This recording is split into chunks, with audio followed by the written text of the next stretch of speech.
Protection Act. The congressman here was the lead sponsor, so I think maybe he John Ross, yes. say more about it than I John, can. please.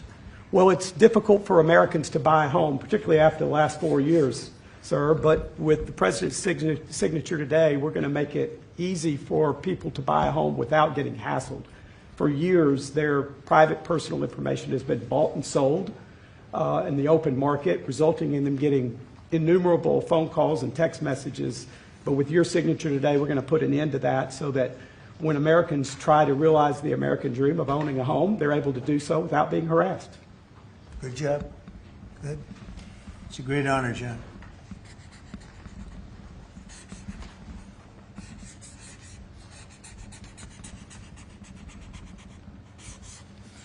Okay, there it is. And that's going to help a lot of the homeowners of our great country. John, want to hold that? Sure. Thank you, John, very much. Thank you very much. Thank you very much. Okay, Will, you go ahead. And I'd like to leave you with this gift from a constituent back in Tennessee. Oh, I could use that at night. It's an American flag. That's very nice. I like that. Thank you, Mr. President. Thank you very much. That's very nice. Next, we have a number of executive orders for your attention, sir. Okay. From 1789 until 1947, our nation won some of its greatest military victories under the direction of a Secretary of War operating within a Department of War.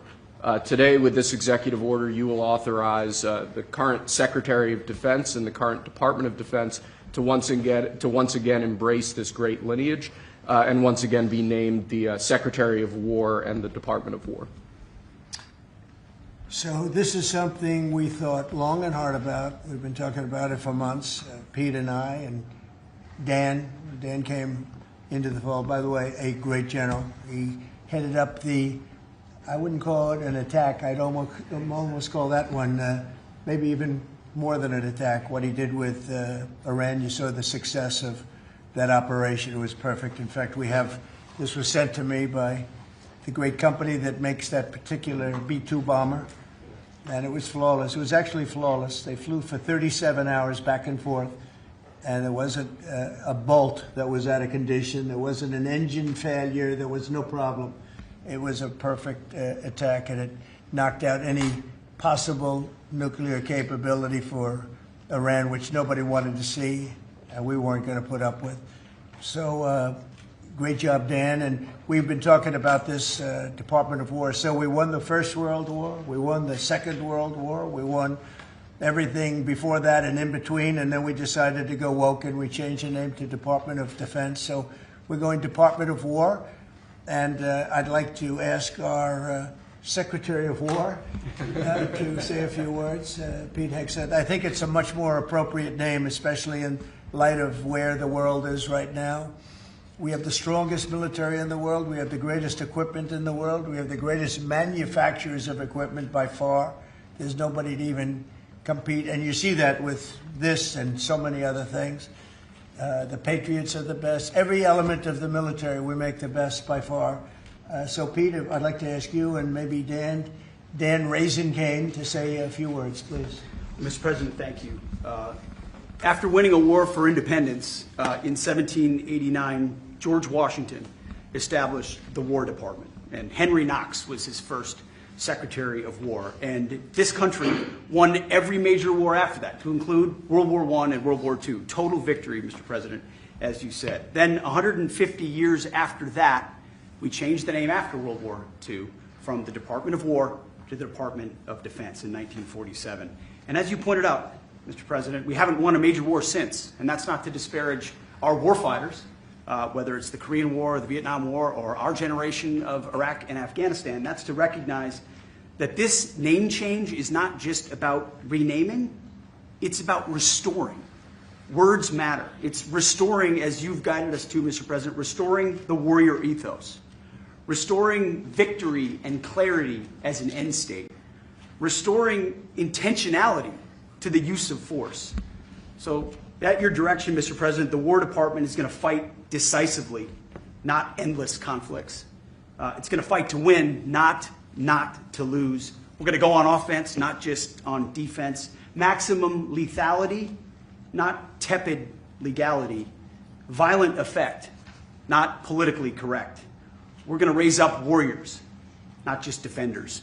So this War Department, Mr. President, just like America, is back. Thank you for your leadership and your clarity. We're going to set the tone for this country. America first, peace through strength, brought to you by the War Department. We're back. All right, thank you very much. Very well stated, and really it has to do with winning. We should have won every war. We could have won every war, but we really chose to be very politically correct or wokey, and we just fight forever. And then we'd, win, we wouldn't lose really. We just fight to sort of tie. We never wanted to win wars that every one of them we would have won easily with just a couple of little changes or a couple of little edicts. I was told that ISIS would take 5 years to win, and Dan Kane, when I told him how long would it take, he said, I think about 4 weeks, sir. I said, what do you mean 4 weeks? I was told 5 years by the people in Washington. You know who they were? 5 years. I said, you can't do it in 4 weeks. I actually flew to Iraq to meet with him, and I met him at a big air base, and remember that famous day, right? It turned out to be a famous day for our country because you're now the head of the Joint Chiefs of Staff, which is the biggest deal. And he is because he did things that everybody said couldn't do. So they said it was going to be 5 years, and he knocked them out in about 4 weeks total, 100%. We took over, and ISIS was gone, and pretty amazing. But we never fought to win, and now if we have to fight it all, we solved 7 wars. We have the one that I thought was going to be probably one of the easier ones, and that's with President Putin and Ukraine. And that turned out to be one that's a little bit more difficult, but the 7 are done. They were supposed to be much more difficult to solve. I solved every one of them, and we're going to get the other one done too. But it turned out to be a little bit more difficult than I thought. And it'll get done or they'll be held to pay. But because they're losing 6 to 7, it used to be 5. I used to tell you 5. Now it's almost 7. I guess 7,000 people last week. 7,813 people, young soldiers died. Russian and Ukrainian, not American soldiers. But it's a shame. It's just, they're human lives, and I want to see it stop. But General Kane's done a fantastic job. And again, defeated ISIS, which they said would take a long time. And it didn't take a long time at all, and did other things that people said really couldn't happen. We have the greatest equipment in the world. We have the greatest soldiers in the world. Dan, say a few words, please. Yes, sir. Thank you, Mr. President. It's a true honor for me today to represent the incredible men and women of America's joint force. Today and every day, the 2.8 million service men and women stand ready to fulfill our sacred duty to protect America at home and abroad. As the President said, America's military is the single most powerful fighting force in the world.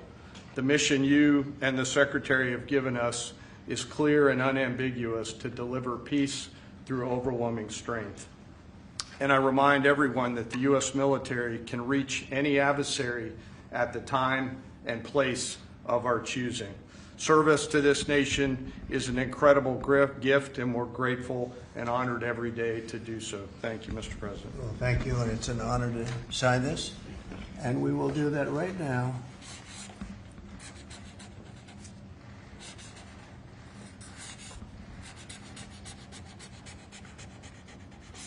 I think that's a big one, I'll be honest.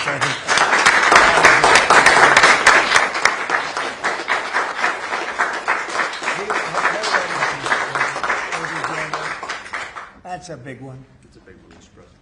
Do you have any questions on this subject? We're going to be discussing the G20 in a couple of minutes, but yes, please. No, right there. What gave you the idea for this rebrand? And a question for you, the newly minted Secretary of War. What message does this send to our enemies, to our allies, to the American people? And again, what gave you the idea for this rebrand at this moment? I think it sends a message of victory. I think it sends really a message of strength. We're very strong. We're much stronger than anyone would really understand. And again, you know, having the great equipment, we have just so much better. You look at all of the, just any of it, submarines as an example. We're 20 years ahead of anyone else. Nobody even compares. And I let a lot of this happen in my first term. You know, we totally rebuilt our military. And then, of course, you had that catastrophe in Afghanistan where they gave up a lot of the equipment, but a relatively small amount, but a lot. It was a lot in Afghanistan. I think it was the most, General, I'd say it was the most embarrassing day in the history of our country, the way that happened, the way they went to the wrong airport. They should have gone to Bagram, not the local little airport with no security, with tight quarters, etc. You know what happened. I think it was the most embarrassing moment in the history of our country, frankly. That was under the Biden administration. That was terrible. And we were going to be leaving, but we were leaving with strength and dignity. We were going to keep Bagram because Bagram's 1 hour away from where China makes its nuclear weapons. We're going to have that all to ourselves, a big, beautiful place built many years ago from money that today would be the equivalent of, you know, many, many billions of dollars. You couldn't build it. The longest runways, the most powerful runways in terms of load capacity. And we just walked away from it. So stupid. And they were fools. The people were fools. No, we have the strongest military, and I think that indicates we have the strongest military. And, you know, we had it, and we won World War I, we won World War II, we won everything before, and as I said, we won everything in between. And we were very strong, but we never fought to win. We just didn't fight to win. We didn't lose anything, but we didn't fight to win. We could have won every one of those wars quickly, but they went a route that I think was probably politically correct, but not correct for our nation. So I think the Department of War sends a signal. Yeah, please. Mr. You alluded to this a little while ago. You said that this rename is quote, a good reflection of where the world is at right now. How do you square naming it the Department of War when you've been pursuing peace in so many different parts of the world? Well, I think I've gotten peace because of the fact that we're strong. If we weren't strong, those 7 deals I told you about, the 7 wars, a majority of them wouldn't have happened. They happened for 2 reasons, trade and our strength. Those are the 2 reasons. And probably strength may be more important than trade. So if I was very proud of all those wars. Those were wars that could not be settled, and I settled all of them. And we'll get the other one settled also. That'll get settled. But without the strength, we wouldn't have settled any of them. Yeah, please. Mr. President, is it your expectation that Congress will codify this name change in the law? I don't know, but we're going to find out. But I'm not sure they have to. We're signing an executive order today, but we're going to find out. We're going to see. If they do, we're going with it, and we're going with it very strongly. There's a question as to whether or not they have to, but we'll put it before Congress. Do you know how much this rebrand will actually cost? And are there any concerns about, you know, the Pentagon's mission of actually cutting back on spending? Yeah, but not a lot. You know, we know how to rebrand without having to go crazy. We don't have to recarve a mountain or anything. We're going to be doing it not in the most expensive. We're going to start changing the stationery as it comes due and lots of things like that. We're not going to be doing things like have been done in the past when they changed the name of forts that shouldn't have been changed. Those names of the forts should not have been changed, at least for the most part. And as you know, many of them have been changed back already.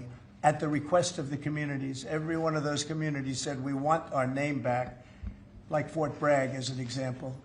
The people in that community wanted that name back. They refused to call it anything else but Fort Bragg. So we're not going to be spending very much money on that.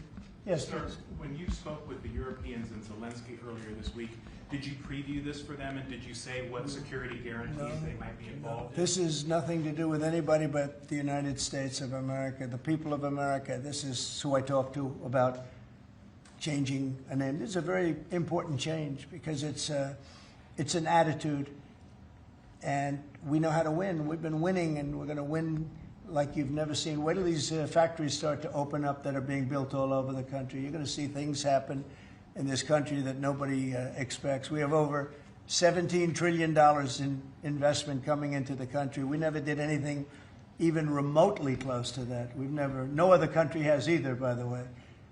So you're going to see things that are pretty amazing. But it's really about winning.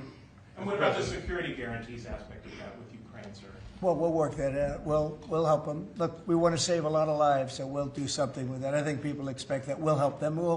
Europe will be first in by far, and they want to be first, and they want to see it end. Europe wants to see it end, and it'll end. It'll end all of a sudden. It's going to come together. You watch. Yeah, did you want something? Right here. Yeah, behind you, please. Yes. Yes, sir.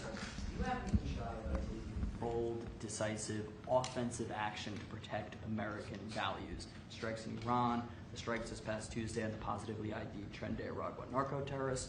Is that going to be a critical function of the Department of War moving forward? It depends on the individual instance, you know. We don't want drugs coming in from Venezuela or anybody else or any place else, so we'll be tough on that. We don't want human trafficking. We don't want to see people coming in where they open their prisons from all over the world and they dump their prisoners into our country, which is what they did in the Biden administration, where they took insane asylums and places that held people that were seriously mentally ill, mentally incompetent, mentally dangerous, and they dumped those people into our country, and we're trying to get them out now. What they've done, what the Democrats and Biden have done to this country will go down in infamy. What they have done to our country, and especially that, you know, they created the worst inflation we've ever had. That's nothing compared to what they did with the people in our country right now. And we're getting them out, and it's not easy when you have the liberal judges destroying our country. But we've won them all. We've won it all, ultimately won it all. Hard process. It should be easier. We know who it is. We know exactly who we're looking for. We had 11,000 murderers dropped into our country. We've gotten a lot of them out. Or in some cases, they're so dangerous, we were afraid to get them out because they'd come back in. But for the last 120 days, 0 people came in. Can you imagine? This is me speaking, but these are figures developed by, they say, a pretty liberal group of people. They admit that 0 people came into our country. Think of that. A year ago, it was millions of people were coming in. Millions. They were coming in. You could look at them, and you could say, big trouble. And that's what we have in our country. But we're getting them out, and despite that, we're doing really well. Yeah, please, Brian. Comment on the recruitment levels across the branches. Well, the recruitment's the most exciting thing. So when I was campaigning for the office, numbers were coming out that the recruitment numbers, generally, you could speak to it better than anybody, the recruitment into the military, all branches of the military, and police and firemen and everything else. Anything having to do with like a public service, the numbers were horrible, record-setting bad. And now they're record-setting good. We're setting every record every month for recruitment. We're packed in the Army, Navy, Air Force, Marines, Coast Guard. My beautiful I love Space Command. I see Space Command, but Space Force has been, we've got a waiting list of people wanting to go in. A year ago, especially a year and a half ago, you know, when I took the lead in the polls, which was very early, it really helped with the recruiting. And when I won from November 5th on, it's been amazing. And over the last 4 or 5 months, we're just packed. It was very hard to get police officers. Now the departments are loaded up. Everyone wants to be a policeman or woman. So it's been a great thing. General, do you want to talk about that? Sure. As you said, serving our nation is an incredible gift that we give, and the reward on that gift pays back exponentially year over year. And I think the young people of America are seeing the importance of service, and whether it's in any of our armed services or in local police, fire, or rescue, service is an important thing that I personally encourage, and I know everyone else in government service sees that same reward. And Pete, on recruitment, what do you think? I was down at Fort Benning, the newly properly renamed Fort Benning, yesterday, watching Army basic training, and they're so full they can't barely handle the throughput. It is truly historic across all the services, as you said. It's been a surge into I was going to say the Defense Department, but I would say the War Department, and that you might almost call it a vibe shift.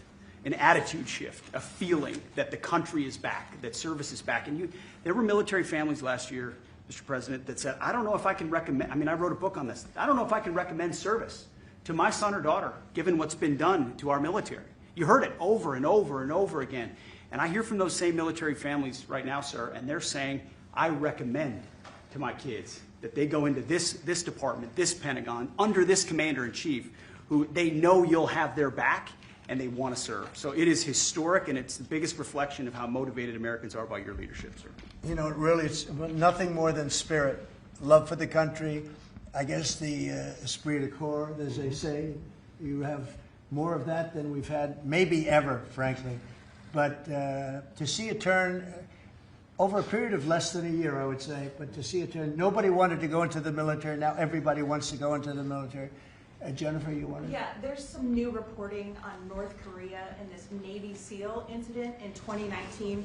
Can you say if the administration has engaged with North Korea on that incident since it happened recently? Yeah. And then can you share some recollections? I don't know anything about it, no.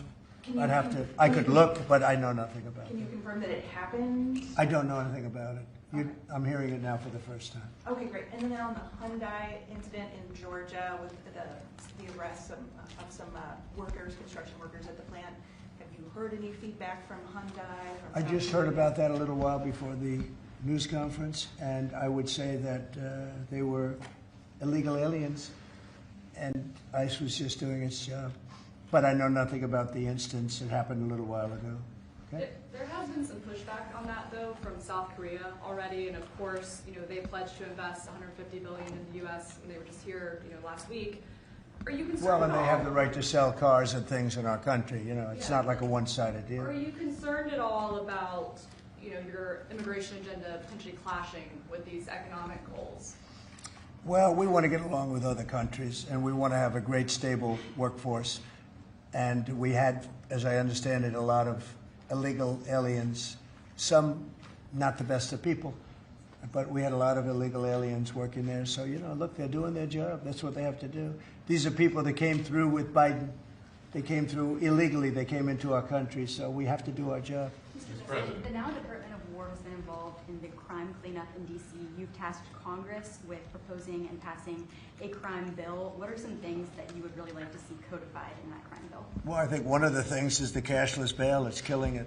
When that came out, when that came out the first time, that's when you saw the real big crime start to happen. Cashless bail, what a disaster that is. You murder somebody, you don't have to put up bail, and you go out in the street and you murder somebody else. That's what's happened. It happens so often, and that's one of the things. And other of the things you're reading about, it's a standard, but just a certain toughness. I have to say, one of the elements of fascination for people over the last period of time has been what's happened to D.C. So we've gone from one of the most dangerous cities in our country to what they call a safe city. It's a totally safe city. In fact, I set up dinner in Washington, D.C. next week. I wouldn't have done that, to be honest. I would have had an obligation not to do it before I came into office, or even at the very beginning when things were so corrupt and so dangerous out on the streets. So Washington, D.C. has had virtually no crime. We even have a mayor that's admitting to it, and she's a, liberal Democrat, in all fairness. She's a person that hasn't gotten exactly along with Republicans over the years. And she said she's never seen anything like it. So Washington, D.C. is a totally safe city. We have virtually no crime. It's gone from the most unsafe city in the United States, almost, just about, to one of the safest cities, maybe the safest city in the United States. That's a tremendous compliment to our military, what we did. The National Guard's done a fantastic job. Yeah, please. Mr. President, can I ask about Florida real quick? Florida House Speaker Daniel Perez was at the White House yesterday as part of a leadership summit. Yes. And we understand you met with him separately. Mr. President, what did you talk about? And also, did you explore him running for Florida Attorney General? I didn't. We didn't talk about that, but he's done a fantastic job. He's respected all over the country, really. He's a leader, and he's done just a fantastic job. We didn't discuss anything having to do with his future. I'm sure he'd be very good at that. My second question, Alligator Alcatraz, sticking with Florida, a major ruling appeals court blocked a federal judge's order to close it, and it can remain open for now. Your reaction? I think they've done a fantastic job in building it, the governor and everybody else that's been involved. It's an incredible facility. It's housing people for, usually a very short period of time before they get brought back to their countries. As you know, we focus on criminals before we focus on anybody else, and we're taking thousands and thousands of criminals out every month out of our country, some of them murderers. And I think Florida's done a great job by building it, and whether it's Alligator, Alcatraz, or anything else you want to call it, I was there. I visited with the governor, with other people. I guess Nikki was there. Tom Homan's been there a lot. A lot of people have been there from, it's an amazing facility for what it is. It's not a hotel. It's not supposed to be a hotel, but they've done a great job with it. And I'm very happy with the judge's decision. You also mentioned Venezuela. I want to ask one more follow-up question on that. On the U.S. strike on the vote tied to a Venezuelan drug cartel, the Maduro regime is pushing back today. In fact, they say the U.S. seeks regime change through military threat. Your reaction to those words, and also, would you like to see regime change in Venezuela? Well, we're not talking about that, but we are talking about the fact that you had an election which was a very strange election, to put it mildly. I'm being very nice when I say that. I can only say that billions of dollars of drugs are pouring into our country from Venezuela.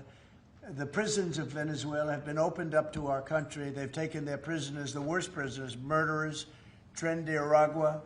The worst prisoners that you can ever imagine are now happily living in the United States of America. Now, many of them we've gotten out. It's not easy to get them out because of the liberal system that we're working with in many cases, not in all cases. But millions and millions of dollars and billions of dollars of drugs are pouring out of Venezuela and other countries.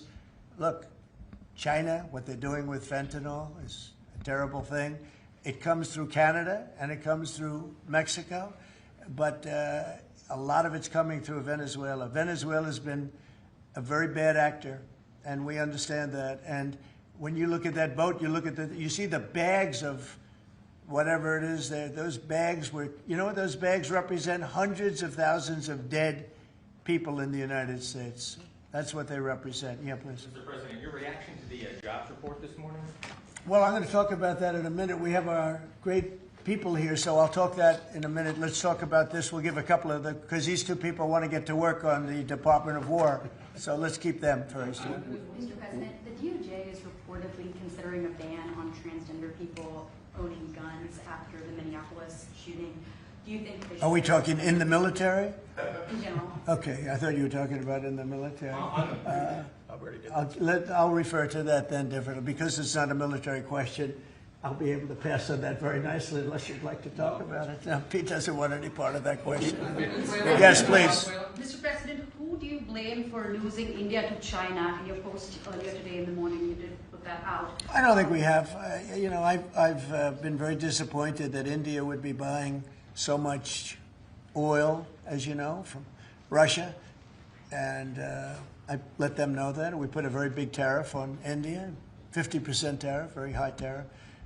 I get along very well with Modi, as you know. He's great. He was here a couple of months ago. In fact, we went to the Rose Garden, and the grass was so soaking wet. It was such a terrible place to have a news conference. I said, well, let's use a beautiful white stone emblematic of the White House, okay? And it's been very well received. But we had a news conference on the grass. That was my last news conference I had on the grass because everybody sunk in. You probably sunk in. Every reporter out there, they ruined their shoes. We made that change. It's been a really well-received change. Yeah, please, go ahead. On Venezuela, you've sent F-35s down to Puerto Rico. You've sent naval vessels into the Caribbean. You're concerned about drugs being illegally sent into the yeah. How do you describe this build-up, this situation? Well, I just think it's strong. We're strong on drugs. We don't want drugs killing our people. I believe we lost 300,000. You know, they always say 95, 100,000. I believe they've been saying that for 20 years.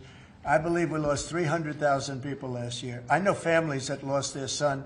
Those families will never be the same. I know a family lost a daughter, a beautiful daughter.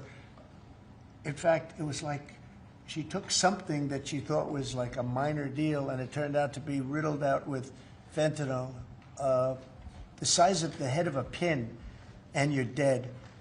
And no, we're stopping the drugs. We're going to save a lot of people. Look, whether it's 100,000, but it's not. It's 350,000 people died last year from drugs.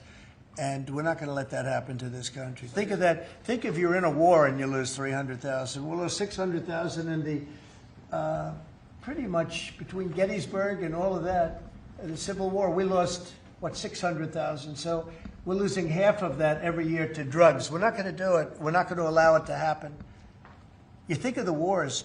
If we lost 600,000 people in a war, but we lose that every 2 years, more than that.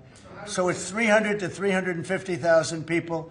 And when I see boats coming in, like loaded up the other day with all sorts of drugs, probably fentanyl mostly, but all sorts of drugs, and we're going to take them out. And if people want to have fun going on the high seas or the low seas, they're going to be in trouble. I will tell you, boat traffic is substantially down in the area that happened. And they called it the runway. It's a runway to the United States.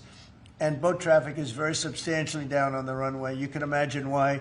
I think anybody that saw that is going to say, I'll take a pass. I don't even know about fishermen. They may say, I'm not getting on the boat. I'm not going to take a chance. What happens if Venezuela flies jets over U.S. naval vessels again? Well, I would say they're going to be in trouble. We'll let them know about that. We heard that happen, but it wasn't really over, not like they described. But I would say, General, if they do that, you have a choice of doing anything you want, okay? If they fly in a dangerous position, I would say that you can, you or your captains can make the decision as to what they want to do, all right? Sure. Sir, How close did they get, we have Mr. one more. President? You said they didn't go over. Say it? How close did they get? You said the planes did not Well, go I don't want over. to talk about that, but if they do put us in a dangerous position, they'll be shut down. Thank you very much, everybody. So we're going to now cover the G20, and I'm going to let these people go back to the Department of War and figure out how to maintain peace. Okay? Thank you very much. Thank you very much. Congratulations, General. Thank you very much. Appreciate it. Great job. Sir, just before G20, we do have one more EO Okay. for you today. And I should also say that the Department of War EO that you signed was actually your 200th EO since you Wow. came back into office on January 20th. That's more than Joe Biden did in his entire term in office, more than Obama did in either of his 2 terms in office. So it's a momentous accomplishment, and congratulations, That's sir. good, but Biden never signed one. No, yeah, They you've were done signed every by one the- up in here. They've been signed by the Autopen, right, didn't he? So we really beat him by much more than you think. The 201st executive order, sir, this relates to hostages and wrongfully detained Americans. This provides a new legal mechanism to declare foreign countries to be countries that engage in those sorts of practices and gives your administration powerful tools to get American hostages out. This has been a Right. focus of your administration this time around. Adam Bowler's here, and he's done incredible work already. This will give him even more. I think it's great, and Adam's amazing. So, Adam, do you want to describe how many hostages we've gotten out together, you and I, and you and a couple of other people that we know, and Yes. me and a couple of other people that you don't know, but we've gotten a lot of hostages. Do you want to describe it? Mr. President, you brought back 72 hostages since your term. If we compare that to President Biden, he has gotten 20 taken. So he is negative 20 taken. 20 taken. They don't take our people so yeah. often. So, Mr. President, That's great. when we spoke, you said that that was a primary focus, and I'll tell you the job is easy because of you. And we paid nothing, too. We pay nothing. We They don't pay exchange. $6 billion. They always Yeah. paid $6 billion for Yeah. 5 people. $6 billion. It was just a number I kept hearing. Not only that, $6 billion plus we'd get like 1 person, and they'd get 6. They got one, the Prince of Doom, they call him. He was the #1 arms merchant anywhere in the world ever. And they got him out. And on top of that, we paid money. So, no, we don't do that. You know, once you pay money, then a lot of people start disappearing. They start grabbing reporters, too. They think the reporter is going to get a lot of money. And to me, they would. You'll be well taken care of. I better stress that, because otherwise we have headlines. He said this or he said that. No, I'm not smiling about it. But they would. They'd be grabbing reporters. They'd be grabbing everybody. And especially when you pay the kind of money that Biden and Obama, they used to pay money that was crazy. We don't pay. And if you don't pay, they find it to be not a lucrative business anymore. That's fantastic. Would you like to say something? So, it's really Spihar, Special Envoy Bowler, it's Rick Grinnell, it's Steve Witkoff, who brought Americans home.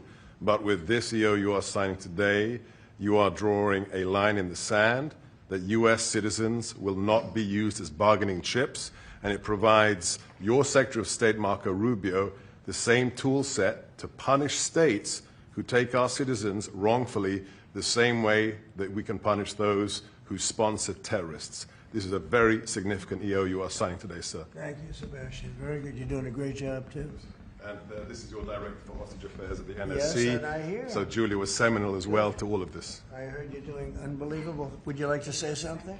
Absolutely. It's a outstanding EO, absolutely unprecedented action against those foreign adversaries who would take our people. They now know they are on notice, and it's not acceptable. And if you take our people now, you will pay.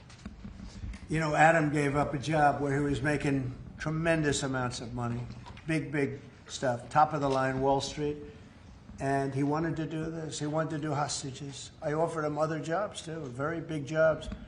He said, I was shocked actually, he didn't want them. He wanted to do hostage negotiation, and pretty amazing. Thank you very much. Appreciate it. Appreciate it. Thank you all. Do you have any questions for them on this very important subject? I think it shows a lot of your leadership as far as fighting for Americans and fighting for humans, and to think that, Joe Biden went in negative territory. Oh, he went way negative. Way negative, and you're actually making progress on this. I think this does send a message to the world that we don't negotiate, we're going to stay strong in that type of what they call business. Well, one little anecdote that may be of interest. We were told by numerous families who had missing loved ones during the Biden administration that this building, Biden's National Security Council, told those families not to talk about their missing loved ones, to be quiet, not to create any pressure on Biden and on Jake Sullivan, the key propagator of the Russia hoax. This administration has met with those families on a weekly basis. Right. People like Adam, yourself, sir, your envoys are doing everything to get every single American home. Not to tell them not to talk about their loved ones, but bring them home. Well, I can tell you one story that was amazing. A few weeks ago, very little written about it, but there should have been. But it was a very nice gesture. The head of Belarus, who's a very respected man, strong person, strong leader, he released 16 hostages. And John Cole, a lawyer who works for me, great lawyer actually, one of the greatest lawyers. But John Cole was over there, and he heard that they had hostages. And you know about this. 16 people he released. And I just want to thank the head of Belarus. But while John was over there, they had, I believe, another 1,400 hostages. Now, not from us, from places all over the world. And just pretty tough place, in all fairness. But they had 1,400. And I believe they're going to be releasing a lot of those 1,400. They're not... I think very few, if any. We got pretty much ours back, and we didn't pay anything. But I very much gave my respects to the leader of the country. Was again, he's a very strong man, but he's got 1,400 or 1,500 or a large number, and we're talking about releasing them. Some are political, I guess. A lot of them are political. And looks like they're going to be released at some point in the pretty near future. So it's a great thing. They have to respect your country. If they respect you and they respect your country, they release it. If they don't, then you have to pay $6 billion. I mean, $6 billion. Can you imagine that, paying $6 billion? Kind of related, but not really. But could you comment on Tina Peters, who's been locked up behind bars from Colorado within the election? I think you put out a truth a couple days ago about it. We have a wonderful woman who was an election official, and she saw cheating in Colorado, and she viewed it as horrible, and she said, what's going on here? And she went to the machine, and she tried to open to find out whether or not it was cheating, and they went to her, and they said, did you touch this machine? Yes. And they arrested her they arrested her instead of the people that did the cheating. It's a state charge, so it's hard to do anything with, but we're gonna do something, what they did in Colorado. Look, Colorado just went to all mail-in voting. That means they cheat. That's why they lost, that's one of the reasons, but that's a big reason why they just lost the whole Space Command situation that is going to Alabama. But when you have mail-in voting, you have nothing but cheating. But this woman is a real patriot, and they put her in jail for a long time. She's 72 years old, 73 years old, and she wanted to find out. She didn't do anything. She touched the machine. She looked at the machine. She's trying to find out what was going on, and they went and arrested her for doing that, and it was supposed to be the other way around. I'm glad you brought that up. They should let her go, let her out. Thank you. Yeah, please. This isn't really a subject that gets talked a lot about, Mr. President, but what about your team's strategy has made them so effective at getting a record amount of these hostages? Many of them have been forgotten about home. I think they respect us. I think they respect us. They know we're not going to pay. Adam is a great negotiator. Steve Witkoff is a great negotiator. Seb is a great negotiator. They're all smart people. They're a little bit natural negotiators. Some people aren't good negotiators. Nothing you can do about it. And they're afraid of you, sir. Yeah, well, maybe. I don't know. I hope so, or whatever. We have the best. I'd like to say respect, but whatever it takes. Yeah. I actually say whatever it takes. But we've gotten a lot of people out, and we'll continue. We don't have too many in. How many are you working on right now? There's not a lot left. A handful. Yeah, we got most of our people out. We got them mostly back. Mr. President, do you have an update on the negotiations to release the rest of the hostages in Gaza? We're in very deep negotiation with Hamas. We said, let them all out right now, let them all out, and much better things will happen for them. But if you don't let them all out, it's going to be a tough situation. It's going to be nasty. That's my opinion. Israel's choice, but that's my opinion. They got to let them out. You got 20, plus you have about 38 dead people. Young, beautiful, dead people. And I'll tell you, the parents want them every bit as much, almost more, than as if their son or daughter were alive. But you have many dead people that are coming out as part of the deal. It's 20 people, but I think of the 20, there could be some that have recently died, is what I'm hearing. I hope that's wrong. But you have over 30 bodies in this negotiation. Can you believe? I mean, we negotiate for people that are living here. We know that at least 30 people are dead, and we're negotiating to get them out. The parents want them back so badly, as if they were alive. Every bit as much. It's really pretty amazing. It's very sad. I'm in the middle of it. And I put out the other day, I said, we want all 20. We don't want two. I was the one with myself and my people, Steve Witkoff, and Jared Kushner was great on this. But they got a lot of people out. We got almost all of them out. They're down to 20. But, Adam, we got like a tremendous number out. But I always said when you get down to the final 10 or 20, you're not going to get them out unless you're going to do a lot. And doing a lot means capitulation. That's still good either. It's a very tough situation. But I put out the other day, let them all out. Every single one. No more twos and ones. We'll give you one this week, and in 2 months we'll give you 2 more. And there's negotiation going on right now. Okay. And real quick, what is the biggest challenge negotiating with Hamas right now? 10 to 20, what do they want to let them free? Well, they're asking for some things that are fine. Look, you have to understand, you have to remember October 7th. People forget October 7th. It's not an easy thing to forget, right? But people forget, or they maybe purposely forget October 7th. So, you have to put that into the equation very strongly. It's amazing. Some people even deny it. They deny it. They're crazy. But I've seen tape that's as violent as anything that you can imagine. Many of you have seen those same tapes. So you have to put that into the equation, too. So it's not an easy situation. It's a tough one. But there are 20 people, maybe a little less, but there are 20 people that we want out. We want the bodies of these parents. They are I've never seen anything like it. The level of love that they have, they want their children back. And, I see demonstrations, big demonstrations in Israel about the hostages, not about the war, about the hostages, which puts Israel in a tough position because, it's tough to prosecute a war when you have people they want the 20 people back. They just want them back very badly and everything that goes with it. So it's very sad. Thank you very much. We're going to talk now about the G20. I figured we could wrap 2 or 3 up. The last time I took a day off, everybody said bad things happened to me. You know that, Seb?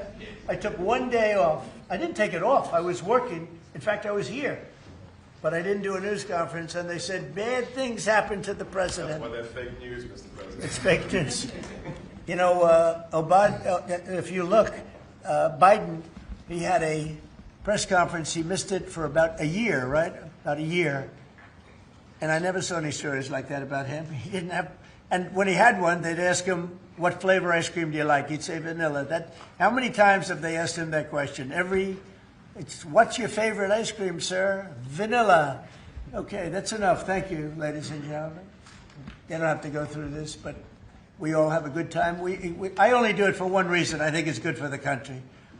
And we are very transparent. There's never been transparency like we have. There's nothing to hide. So thank you very much on this, Will. Great job. Appreciate it. So we're going to talk about Florida, the great state of Florida now, because it's going to be a very exciting thing to host the G20. And as we celebrate our nation's 250th anniversary next year, the United States will have the honor of hosting exactly that, the G20 summit right here in America for the first time in nearly 20 years. This afternoon, I'm thrilled to announce that the 2026 G20 conference, which will be, I could read off the countries that we're talking about, but you know who they are, I think. Does anybody want me to list them specifically? Jennifer, you're okay?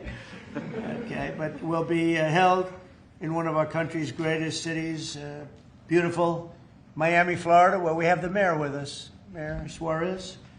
And I want to thank Francis for being here.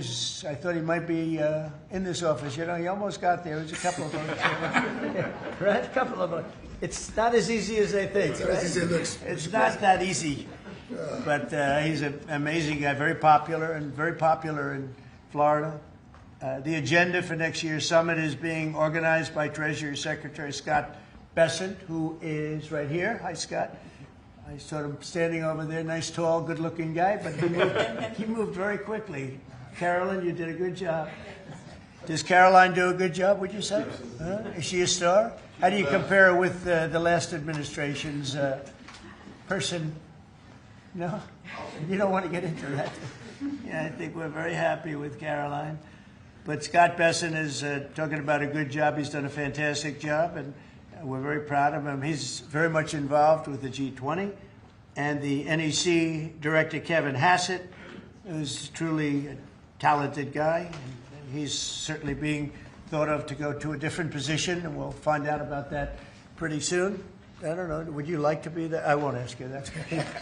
I think, who wouldn't want it? I think it's the greatest position in the world. You come out, you make a speech, and then you go away for 30 days or 40 days, and you come out, make another speech. The market goes up or down depending on what you want to say.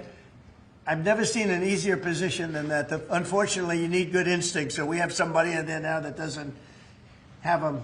We call them too late.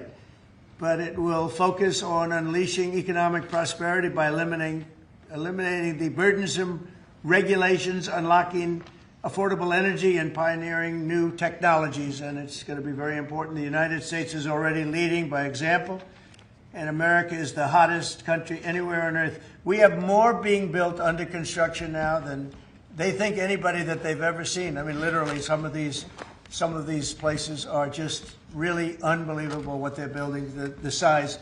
If you spend $50 million on a shopping center someplace, that's a big building, pretty big building.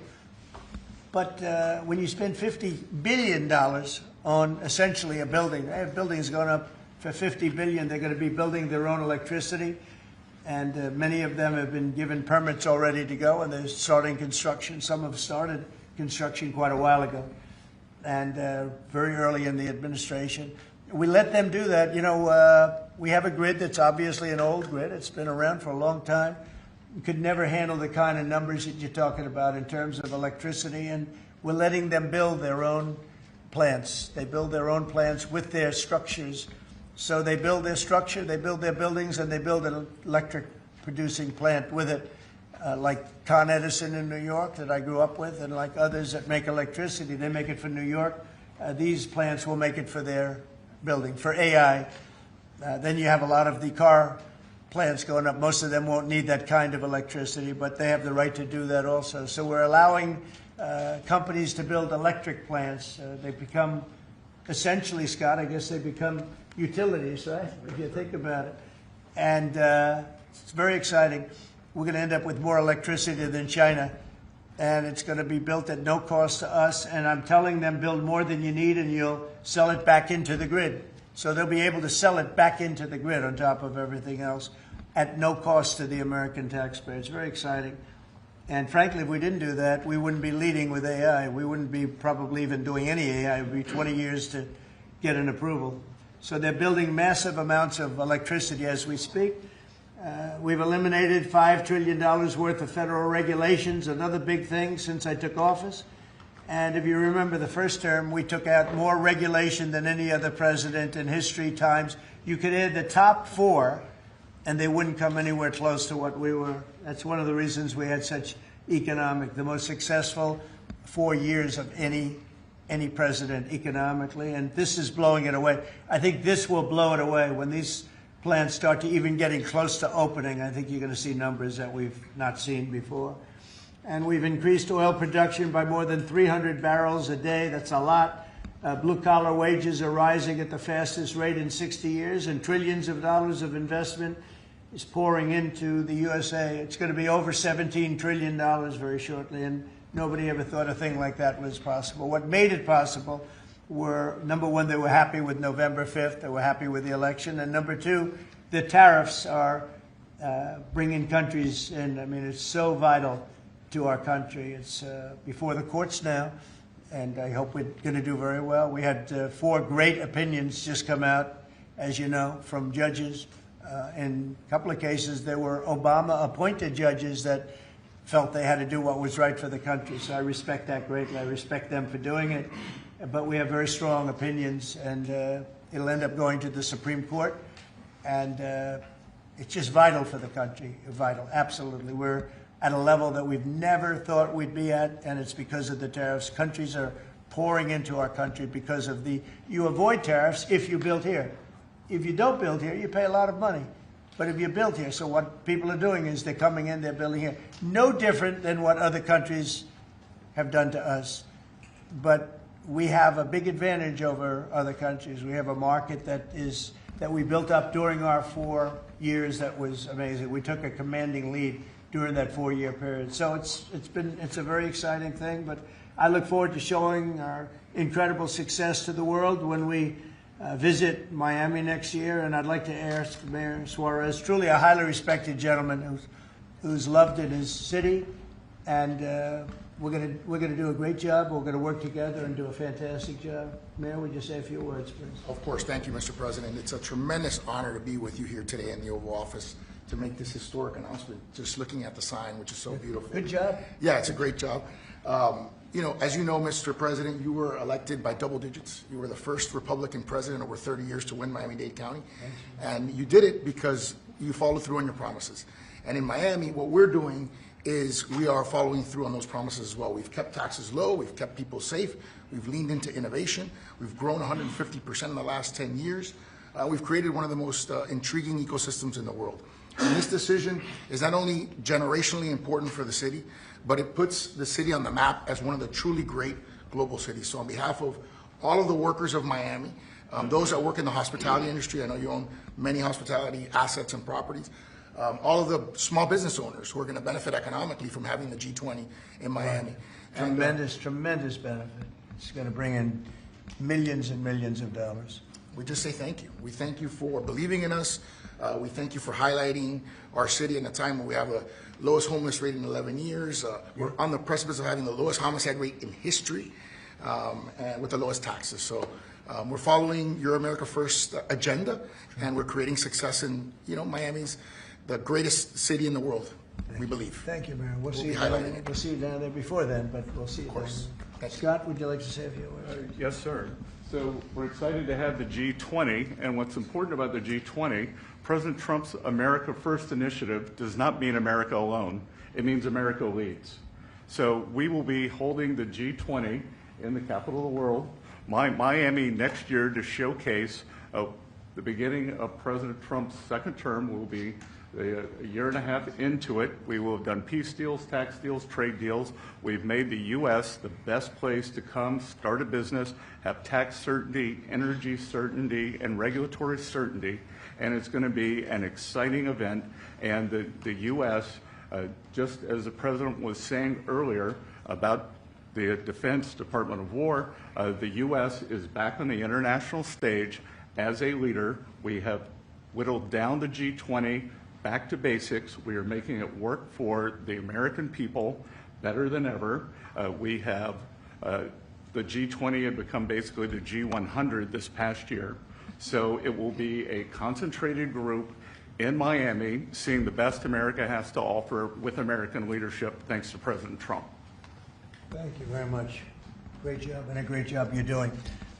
Kevin, would you like to say a few words? Mr. President, I think this G20 meeting, where the world leaders will come to the great city of Miami, is going to be viewed as one of the most important meetings in global history, because what's going to happen is the golden age is going to be documented so well in the data by next summer that you're going to have one of the best speeches written for you that you've ever seen, because we're just going to be talking about the accomplishments of the next year. I think so. A lot of these plants are going to be open by then. Yeah, exactly. And a lot of jobs are coming in, like I think we've never seen before. It's going to be great.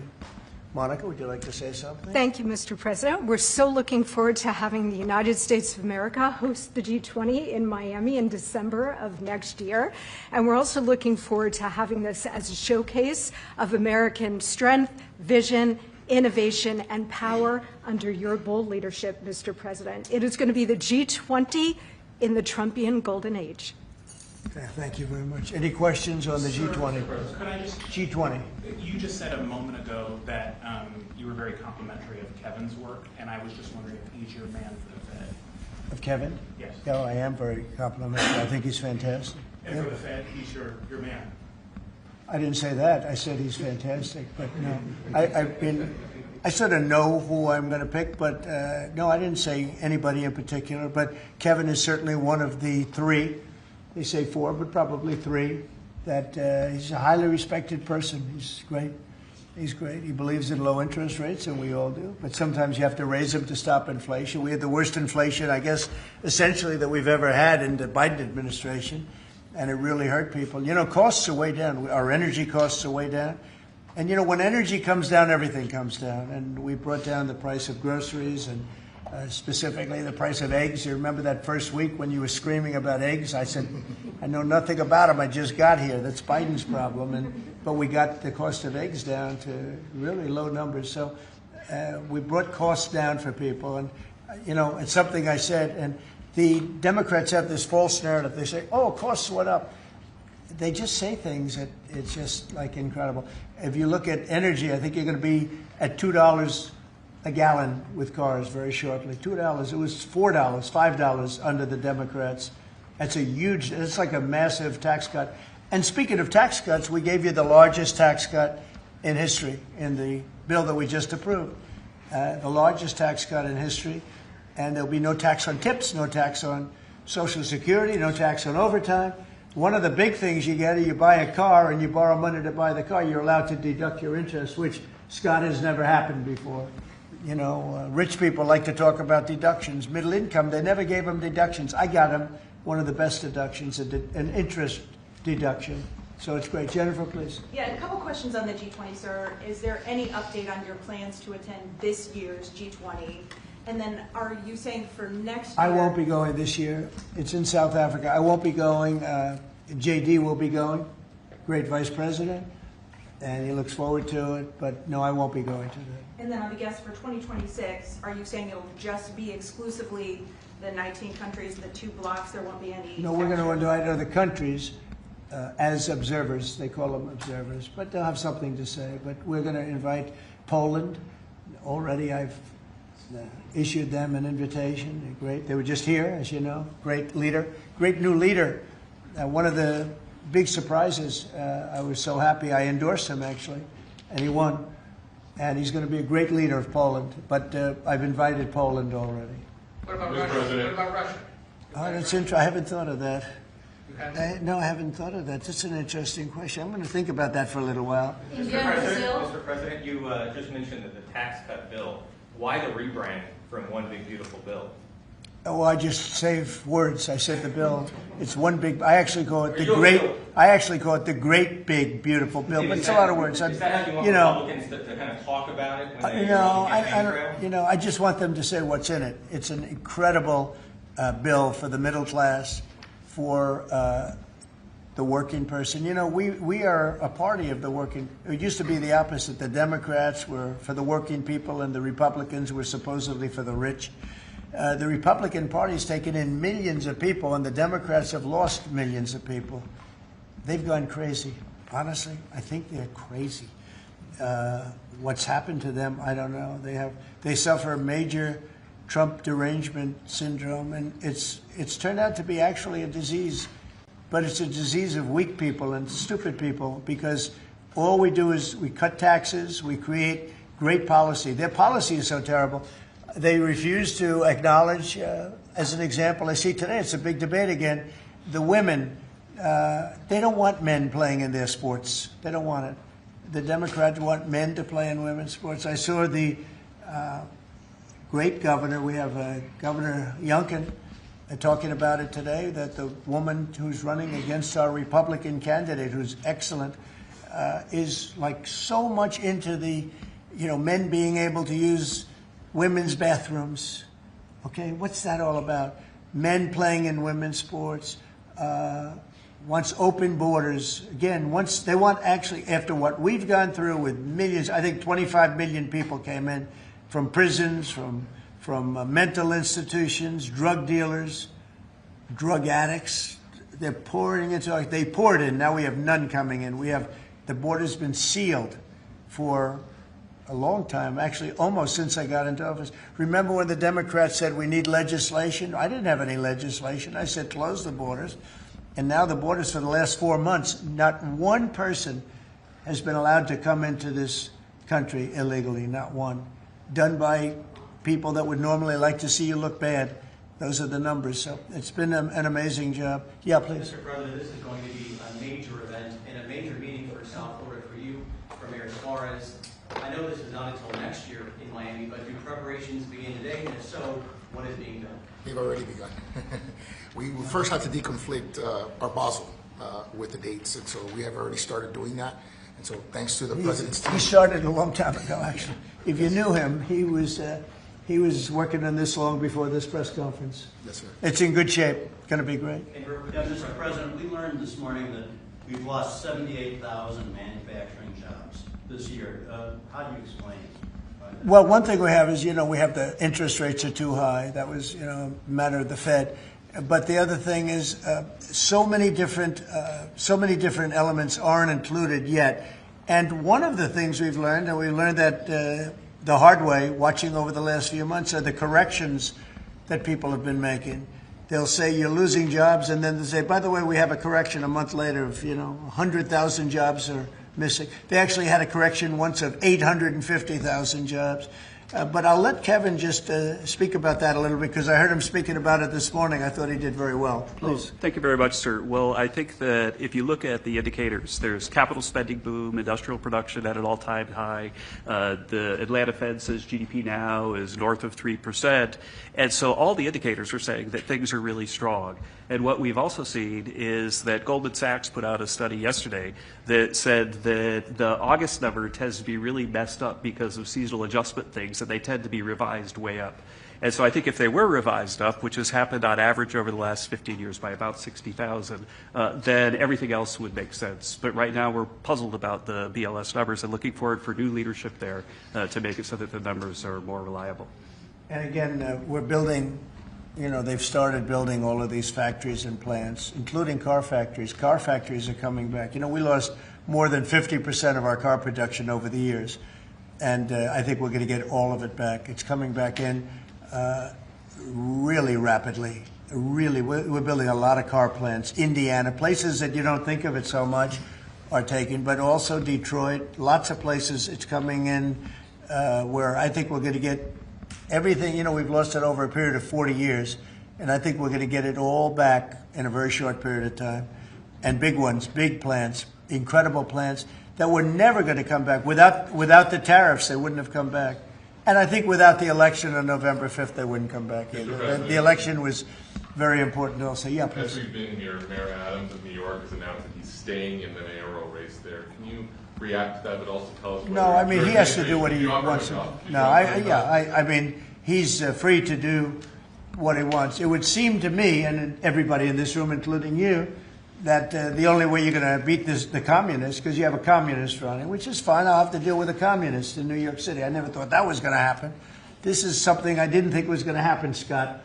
You're going to have to explain this one, because we're going to have a communist mayor. It would seem to me that if he stays in, if you have more than one candidate running against him, it can't be one. If you have one candidate, if he's the right candidate, I would say that Cuomo might have a chance of winning if it was a one-on-one. If it's not one-on-one, it's going to be a hard race. And we'll get used to a communist, and he's going to have to go through the White House and get approvals for everything. And we're going to make sure that New York is not hurt. We want to make sure that New York is cherished and taken care of. And so I didn't know he was running or not running. But you didn't offer him an ambassador? No, I didn't do that. No, I wouldn't do that. It's nothing wrong with doing it, but I didn't do that. We understand that it'll be held at Doral. Yes, it's going to be at Doral, yeah. You considered that with the G7 last time you decided against it. Why go forward with it now? Well, I think that everybody wants it there because it's right next to the airport. It's the best location. It's beautiful everything. They actually requested that it be there because location is the best. And we will not make any money on it. You know, we're doing a deal where it's not going to be money. There's no money in it. I just want it to go well. And it's going to be, each country will have its own building. I think it'll be really a beautiful thing. And Doral's been very, very successful. One of the most successful properties in the country. And, you know, frankly, it's the problem is in December, that's the biggest month in Florida. So, you know, using it for, you can't get a room in Florida in December, January, et cetera, that area. And that's the time we're talking about. So from that standpoint, it's not good, but we want to make sure it's good. I think Doral would be the best location. And again, they'll have their own buildings. It'll be incredible for them. And being like 10 minutes, less than 10 minutes from the airport, and it's a big airport, international, all of the planes will be able to land, go right into their quarters. So I think it'll work out very well. Earlier on your Fed answer, sir, you said that you're looking at maybe 3 candidates or 4. 3 candidates. Should we interpret that you like Secretary Bessing in his current role? Well, I like him too, but I had him as a 4th. I had 4. You know, you were talking about 4. Now I'm talking about 3. He told me I'm not leaving. So he wants to be doing, and if he was leaving, I mean, he would certainly be one of the people I'd want. But I asked him specifically. I could ask him right now, would you rather stay where you are as Treasury, or would you rather go to the... Sir, I'm the only person on the planet who does not want the job. Okay. He really told me, he said, I love what I'm doing. I wouldn't want to really take him because he is doing a great job. Are the top 3 still then Mr. Waller? I am looking at Kevin also, and I'm looking at, yeah, I would say you could say those are the top 3. Good job. That's very good. Just to clarify, you're saying you believe Andrew Cuomo would be the best one-on-one candidate against him? Well, I think if I'm only going by the polls. It's not an endorsement or anything. It just seems that he's second. And what you do to win is you take the guy who's second and you hopefully add 1 and 2. But maybe if the 1 isn't getting out, then he's not getting out. And that's okay. I think the mayor's a very nice person. I helped him. He was got caught up in a scam by the Biden administration, what they did. So I helped him out a little bit, but I would understand why he doesn't do it. I do think this. I think if you have more than 1 candidate, we've got ourselves a communist mayor in New York. And I don't like communist mayors. I don't like them. Yeah. You passed the one big beautiful bill, sir. 5 months, all these slew of events next year. World Cup, G20, all America 250.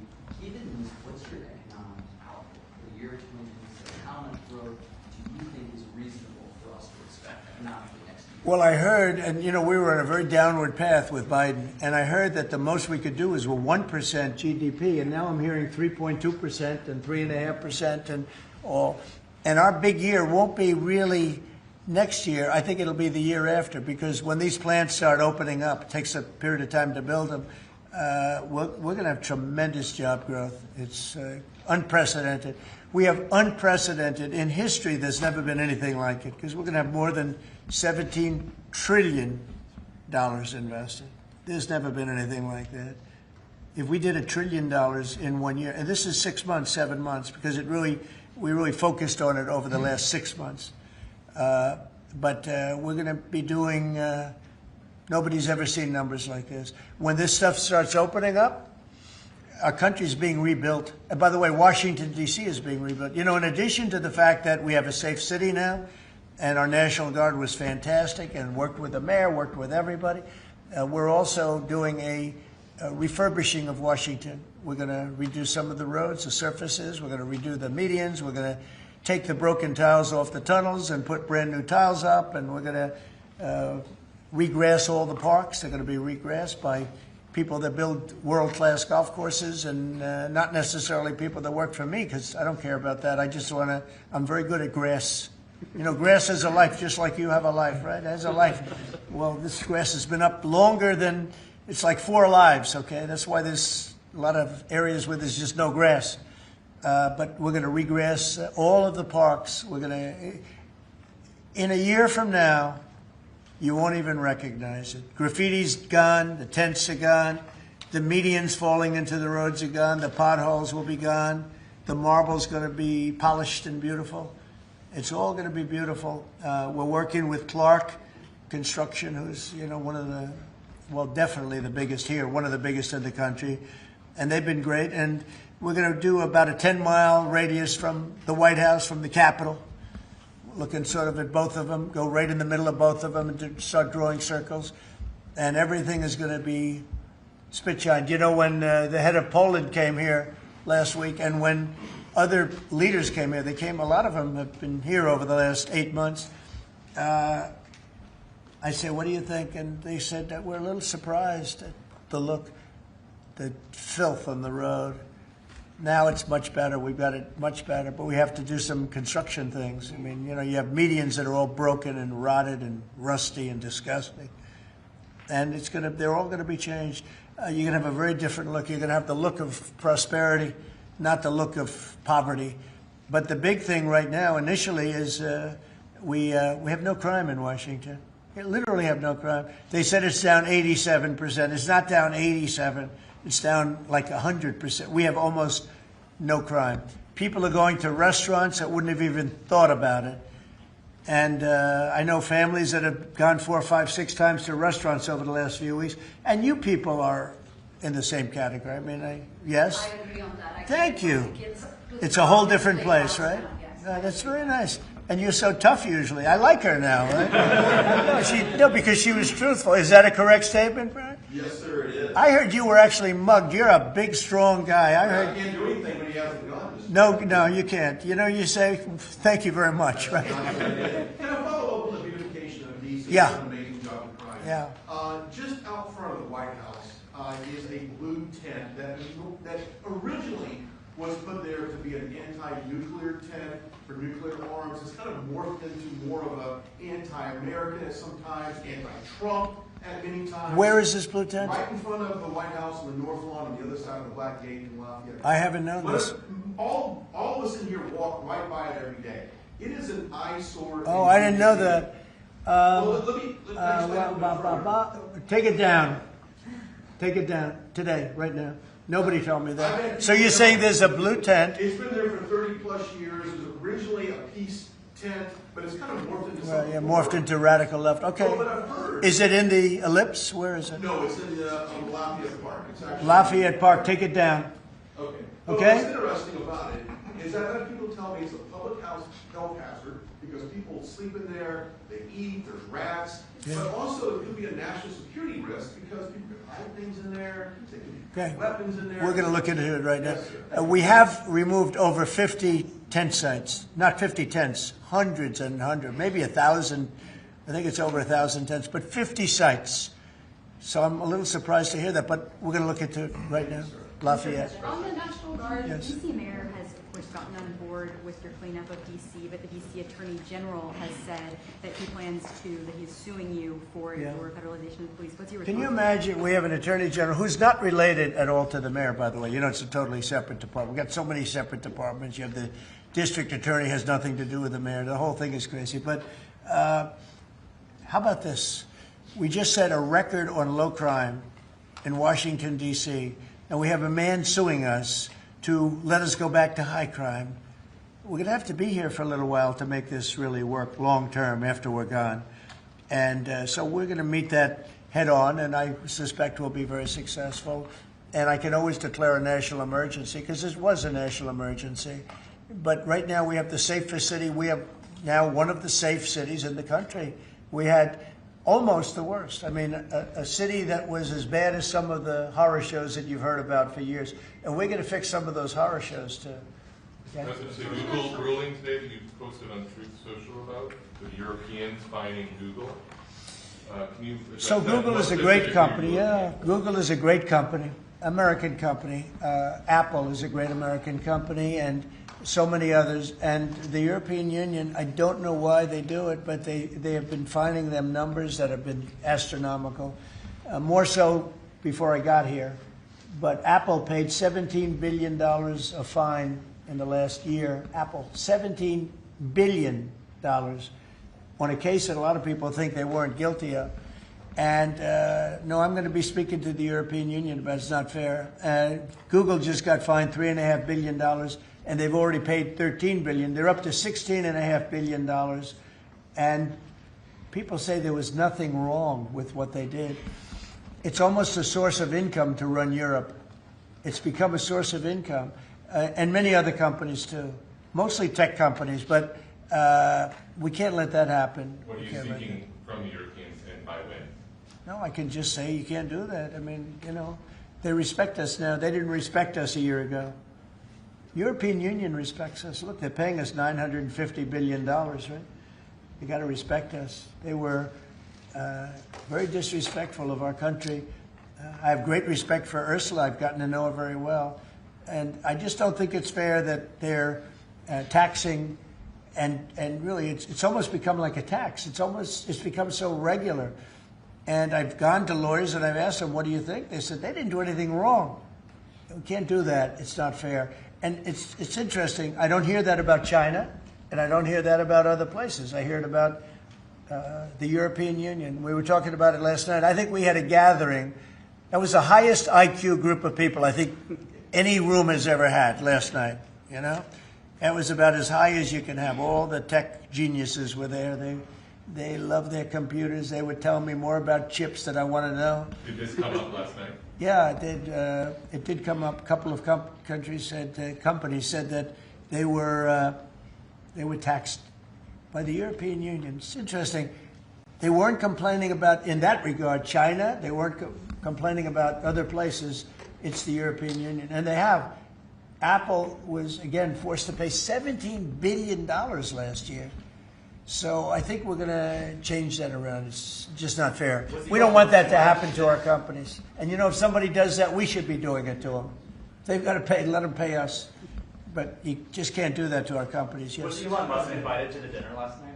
I wanted to go back to the G20 real quick in Miami. You know South Florida very well. Many cities were being considered for the G20. Was this a hard decision, or did Miami just stand out to you? It wasn't a hard, really. I mean, look, it's got the weather.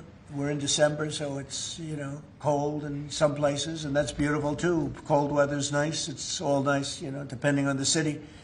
But no, Miami really wanted it. The mayor really wanted it. the people down there really wanted it. You might just address that for a second, Mr. Mayor. Yeah, as I said, I mean, a conference of this kind does two things. Number one is it puts us on the global map with the great global cities, and I think that's something that we've been trying to achieve for a generation. And I think number two, it's a tremendous boom for your economy. I mean, as the president knows, he has, you know, multiple hospitality assets, and the working people of Miami, the small business owners, are going to benefit tremendously from the economic impact of a conference like this in our city. So it's an image thing, but it's also benefiting working people in our community. Do you think Xi and Putin will attend the G20 there? That's an interesting question. I'd love them to if they want to. I mean, they can, you know, as observers. They'd be observers. So I'm not sure they want to be an observer. But Sir, if they want to, we can certainly talk. Can I ask you another Florida question? The vaccine mandates that were rolled back for school children. What do you think about that? Well, I think we have to be very careful. Look, you have some vaccines that are so amazing. The polio vaccine, I happen to think, is amazing. A lot of people think that COVID is amazing. You know, there are many people that believe strongly in that. But you have some vaccines that are so incredible. And I think you have to be very careful when you say that some people don't have to be vaccinated. It's a very, you know, it's a very tough position. So I'd give you an answer. I'll give you a feeling. But just initially, I heard about it yesterday, and it's a tough stance. Look, you have vaccines that work. They just pure and simple work. They're not controversial at all. And I think those vaccines should be used. Otherwise, some people are going to catch it, and they endanger other people. And when you don't have controversy at all, I think people should take it. Okay. One more follow-up on your comments on the taxes. On the upcoming tax bill, are you discussing, do you want that new tax bill to eliminate inflation from calculating capital? When you say the upcoming tax bill, because when you have an upcoming, we just passed the biggest tax cut in the history of our country. So there's nothing upcoming. There's something that we just passed. So we passed the biggest tax cut in the history of our country for the middle class, for the worker. And that's the only bill that we're really talking about. We did a good job. It's very comprehensive. And I will say the Democrats, if you gave them every point that they wanted, every point that they've dreamt of all their lives, you wouldn't get one Democrat vote. They really are. They've become deranged, sick. It's crazy. If you gave them a list of the top 10 things that the Democrats wanted and you put them in a bill to get passed, you wouldn't get one vote. It's the only thing they have. They stick together, but they're dying. I mean, they're down to 16% approval rating, the lowest rating in history for either party. And we have the highest rating we've ever had. The Republicans have the highest rating we've ever had. On the National Guard, have you decided which city that you want to go into next? Yeah, I have. I have. I'm not going to say it now, but yeah, I have. We're going to go into another place and straighten it out. And I will say this: I watched today. I didn't know that was continuing to go on, but Portland is unbelievable. What's going on in Portland? The destruction of the city. Well, I'm going to look at it now because I didn't know that was still going on. This has been going on for years. So we'll be able to stop that very easily. We'll be able to stop it. But you know, that was not on my list, Portland. But when I watched television last night, this has been going on. You wouldn't be standing if you were the mayor. You would be. Can you imagine what they're doing? They're walking in, throwing smoke bombs into stores. These are paid terrorists. Okay. These are paid agitators. These are professional. I watched that last night. I'm very good at this stuff. These are paid agitators. They get paid money by radical left groups, not radical right groups, radical left groups. And they get paid a lot of money. And you see it with the signs. You know, they all have perfect signs that are printed. They look as good as that sign. Those signs aren't made in basements. They're made at professional printing offices, and they cost a lot of money. These are paid agitators, and they're very dangerous for our country. And when we go there, if we go to Portland, we're going to wipe them out. They're going to be gone, and they're going to be gone fast. They won't even stand the fight. They will not stay there. They've ruined that city. I have people that used to live in Portland. They've left. Most of them have left. But what they've done to that place is just, it's like it's like living in hell. Yeah, go ahead. Thank you for your statement before. AP is reporting that you would be banning visas to delegations who will be attending the UNGA, the UN General Assembly, including Brazil. Your reaction on that, sir? That who's banning them? The Trump administration. Well, we are talking about things. We're very upset with Brazil. We tariff them very high because of the fact that they're doing something that's, very unfortunate. I love the people of Brazil. We have a great relationship with the people of Brazil, but the government of Brazil has changed radically. It's gone very left. It's gone very radical left, and it's hurting Brazil very badly. They're doing very poorly, very, very poorly. So we'll see. And are you ready to reset relations with India at this point? I always will. I'll always be friends with Modi. He's great. Prime Minister, he's great. I'll always be friends, but I just don't like what he's doing at this particular moment. But India and the United States have a special relationship. There's nothing to worry about. We just have moments on occasion. How are trade talks going with India and with other countries that you haven't reached a trade deal with? They're going great. Other countries are doing great. We're doing great with all of them. We're upset with the European Union because of what's happening with not just Google, but with all of our big companies. They just, hit them with these unbelievable fines. $17 billion and $14 billion. And they use that money to run Europe. It's almost become like common. It's almost become a yearly occurrence, like it's a tax. So it's very unfair. I want to thank you all very much, and we'll see you around. We're going to see you in Florida, but we'll see you a little bit before that, I suspect. Okay? What are you having for dinner? Thanks, guys. Well, I'll be having something good here. I'll be at the White House. Thank you. Thank you very much. Thank you, guys. Thank you. Thank you. Thanks, guys. Thank you. Thank you. Thanks, guys. Keep moving. Thank you, guys. Thank you, press.